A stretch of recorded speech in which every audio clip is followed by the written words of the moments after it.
My own daughter-in-law tried to poison me not once, but twice, and then vowed to finish the job, but she severely underestimated an old English teacher with a fierce maternal instinct, and she had no idea the trap I was setting for her. Before we continue, please subscribe to the channel and write in the comments what time it is where you are now. For 67 years, my life had been a tapestry woven with threads of quiet routine, dedicated teaching, and the profound joy of motherhood. I was Margaret Henderson, a retired English teacher, content with my small, neat house, my garden, and the occasional visit from my son Kevin. My retirement, after decades of pouring my heart into literature and young minds, was supposed to be a peaceful chapter, a gentle winding down. I pictured reading by the fire, knitting for charity, perhaps traveling a little. I certainly didn't envision myself as the unwitting target of a serial killer, let alone one married to my only son. Kevin, my dear boy, was an accountant, steady and kind, and when he brought Ashley into our lives 6 years ago, I opened my heart to her completely. She was pretty, with a charming smile and a seemingly sweet disposition. I thought I was gaining a daughter, someone to share recipes and holiday cheer with. I couldn't have been more wrong. The beginning of the end of my naive tranquility started innocently enough on my 67th birthday. I had spent the morning tending my roses, the scent a sweet, familiar comfort. Kevin and Ashley were coming over for a modest celebration later. Just after lunch, a delivery truck pulled up, and the driver handed me a rather large, heavy box. Inside, nestled amongst layers of tissue paper, was an exquisitely wrapped bottle of wine. It was a 1998 Chateau Margaux, a Grand Cru Classé, an absurdly expensive bottle that made my eyebrows rise. The card was from Ashley. "Happy birthday, dearest Margaret. Enjoy your special day. Love, Ashley." It felt odd. Ashley wasn't usually one for such lavish gifts, especially for a bottle of wine. I placed it carefully on the kitchen counter, admiring the label. A few hours later, my phone rang. It was Ashley. "Margaret, did you get the wine? The special one I sent?" Her voice was a little too eager, a little too bright. "Yes, dear, it just arrived. It's beautiful, truly, thank you, but you really shouldn't have spent so much." I chuckled, genuinely touched by the gesture, despite the extravagance. "Oh no, it was nothing. Just wanted you to have something special. Have you opened it yet? Are you going to drink it tonight?" Her questions tumbled out, rapid fire, almost breathless. "No, not yet," I replied. "I'm actually having lunch with Linda tomorrow. Kevin's mother, you know, and I thought it would be lovely to share it with her. A special treat for us both." There was a sudden, chilling silence on the line. Then Ashley's voice, shrill and tight, practically a gasp. "No, no, Margaret, you can't. You absolutely cannot share that wine with Linda. It's a very particular vintage, you see, and it needs to be opened properly. And it's really just for you, a special gift for you." Her panic was palpable, a stark contrast to her earlier effusiveness. It was then, in that moment, that a cold knot of dread began to tighten in my stomach. My maternal instinct, honed over decades of observation, screamed at me.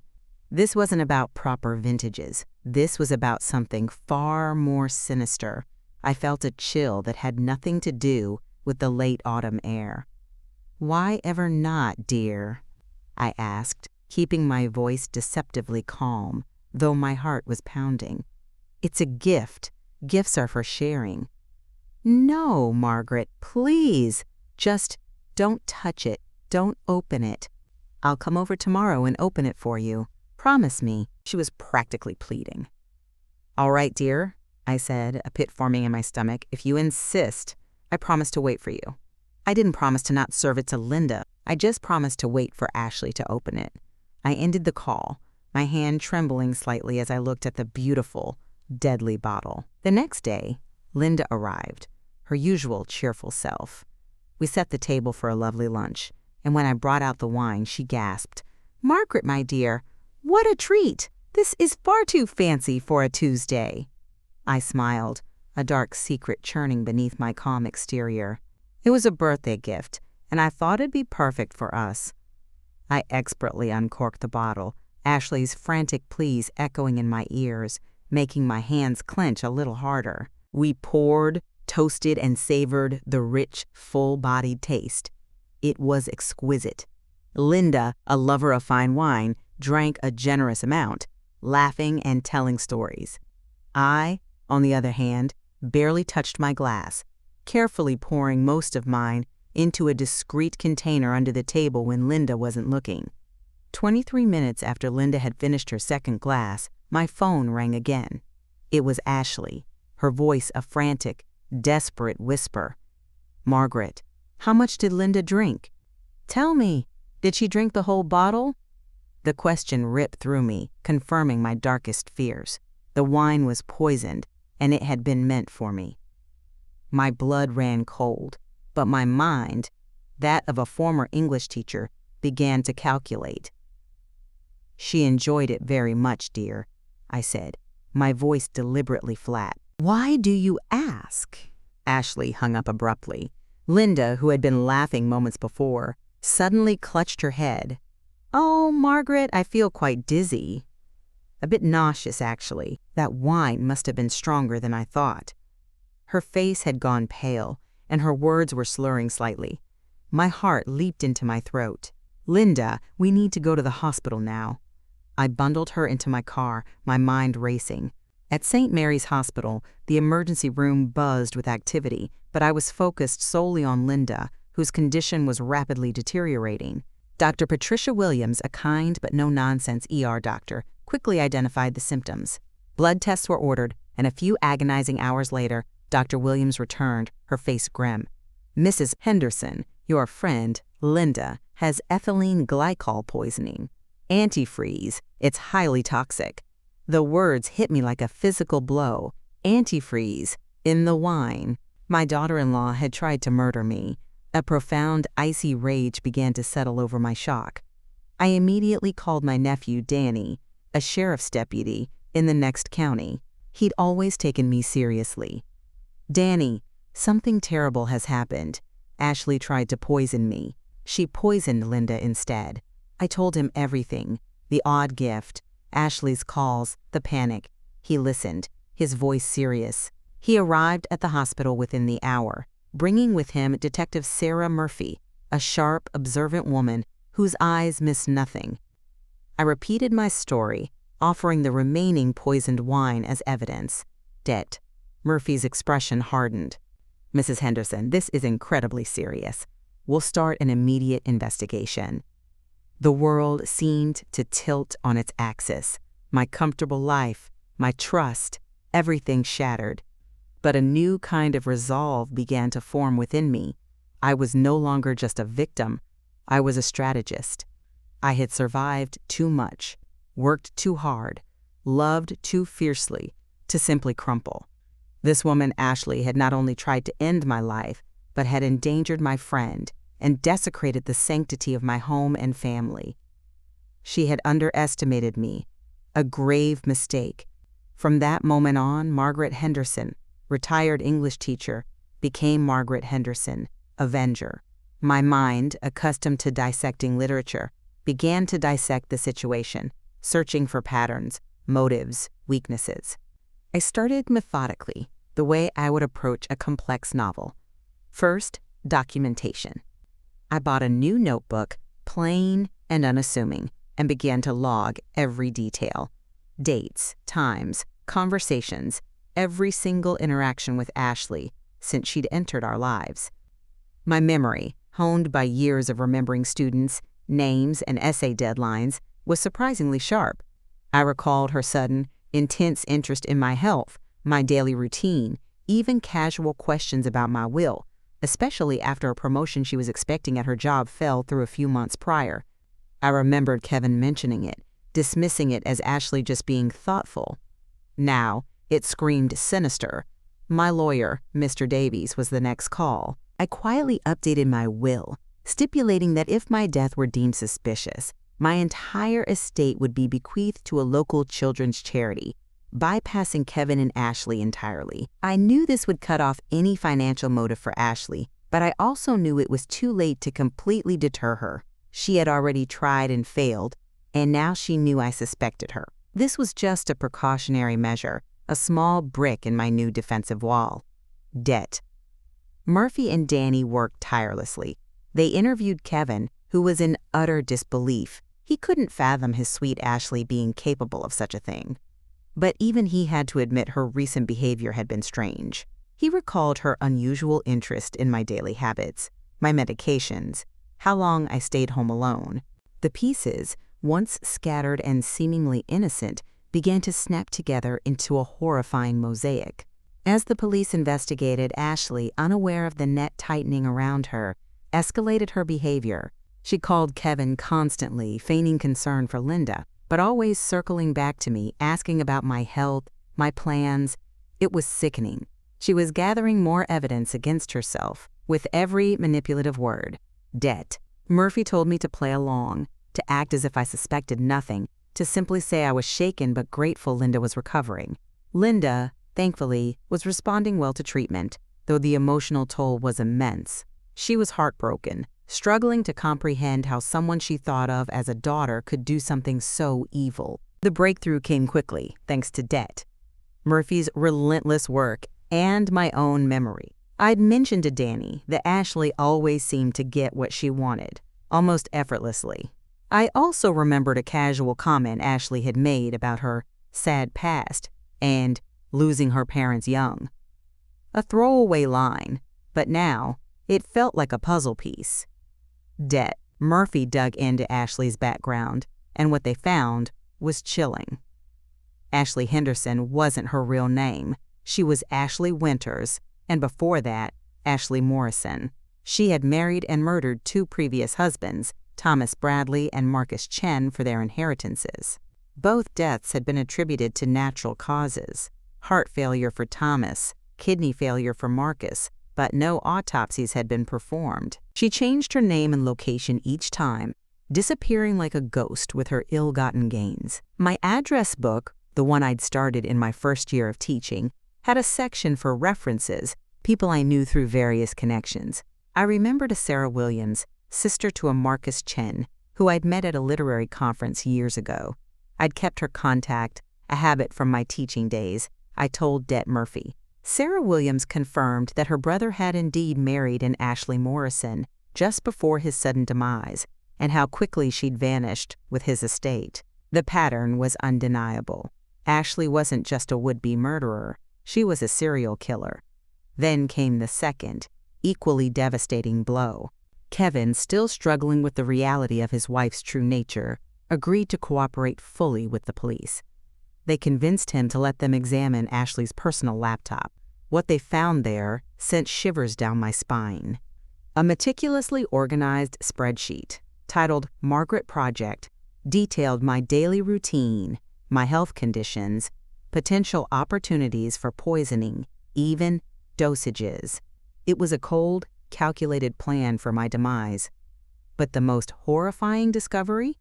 Another section within the spreadsheet, listing Kevin's own symptoms: fatigue, nausea, irregular heartbeat.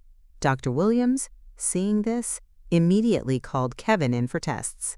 The results confirmed it. Ashley had been slowly poisoning Kevin with digitalis, a heart medication designed to cause heart failure over time. My son, my only son, had been next on her list.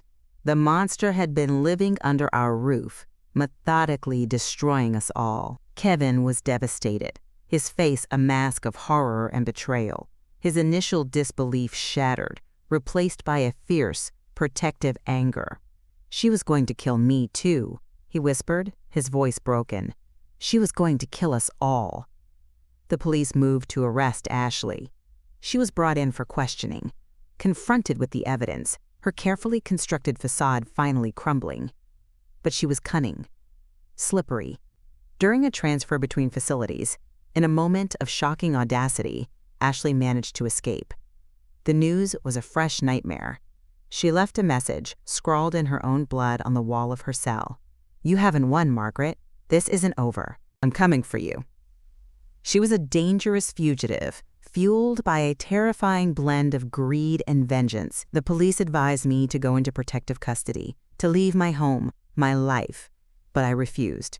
No, I told Det. Murphy, I've run enough in my life, though I never knew I was running from this kind of evil. This is my home, and I won't let her take it from me. We'll set a trap. My voice was calm, but inside, a steel wire had tightened. I knew Ashley would come for me. I was the one who had stopped her, the one who had exposed her. She wouldn't rest until she thought I was gone. Det. Murphy, recognizing the stubborn resolve of an old teacher protecting her den, agreed. We devised a plan. Kevin, now fully on board and burning with his own righteous fury, would be the bait. He posted a carefully worded message on his social media, a public display of desperate grief, pretending to believe Ashley's innocence, pleading for her to contact him, to explain everything. He suggested they meet at Miller's Pond, their old romantic spot, a place significant to them both. It was designed to pull on any residual, twisted affection Ashley might have, or at least her arrogance that she could still manipulate him. Ashley, blinded by her rage and certainty of her own cleverness, took the bait. She called Kevin, not to meet at Miller's Pond, but to promise to deal with me first, to make me pay. The night she came, the air was thick with tension, but my resolve was unwavering. The house was quiet, save for the rhythmic tick of the grandfather clock in the hall. Det. Murphy and her team were strategically positioned around my property, out of sight, ready to move at a moment's notice. I had my phone hidden, recording. Just after midnight, I heard the subtle creak of the back door, then the soft scuff of a shoe. Ashley. She glided into my living room, a chilling silhouette against the faint moonlight filtering through the curtains. Her eyes, when she finally stepped into the sliver of light from the street lamp outside, were feral, devoid of any warmth I had once believed she possessed. "Margaret," she hissed, her voice a low, venomous whisper. "You really thought you could stop me, didn't you? You thought you were so clever." "Ashley?" I replied, my voice steady, betraying none of the fear that was a cold knot in my stomach. "I thought you were my daughter-in-law. I thought you were family." "Family means nothing," she sneered, stepping closer. "Only what you can get. You were always so smug, so observant, always asking questions, always seeing too much. You tried to poison me, Ashley," I said, my voice rising slightly. "You poisoned Linda, and you were slowly killing Kevin." She laughed, a short, sharp, ugly sound. "Oh, Kevin was just a means to an end. An inheritance, just like Thomas, just like Marcus. Their stupid mothers, always clinging, always watching. You old women are all the same, getting in my way, thinking you know best. I cremated them quickly, made sure there was no evidence. But you just wouldn't drink the wine, and then you had to go and tell that busybody Linda. Such a nuisance. You made me lose everything, Margaret. My plan was perfect. You and your nosy little inquiries, your little observations. Now I have to finish it myself." She brandished a small, gleaming object. I barely flinched, my eyes fixed on hers, my fingers subtly pressing record on my phone in my pocket. "Tell me, Ashley," I said, my voice carefully modulated. "How many others were there? Were there more before Thomas? More before Marcus? How many lives did you destroy for your greed?" She paused, a flicker of something, perhaps pride, crossing her face. "Oh, you want to know all my secrets, do you?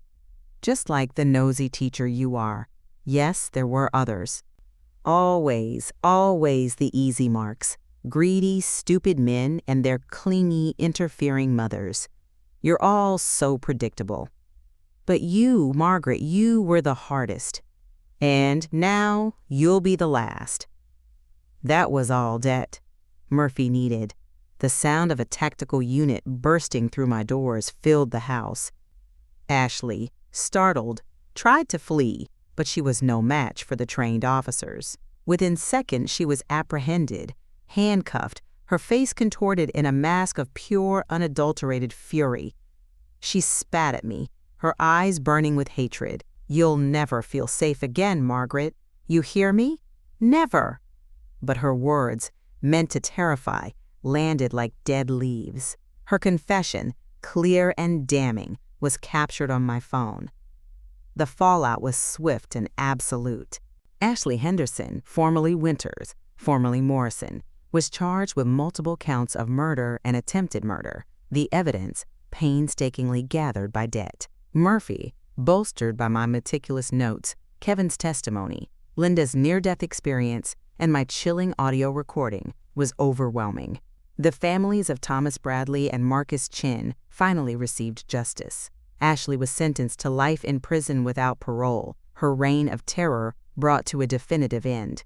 The road to healing was long, especially for Kevin. He had to grapple with the painful reality that his wife, the woman he had loved and trusted, was a monster who had tried to kill him and his mother. We spent countless hours talking, rebuilding not just our lives but our understanding of trust itself.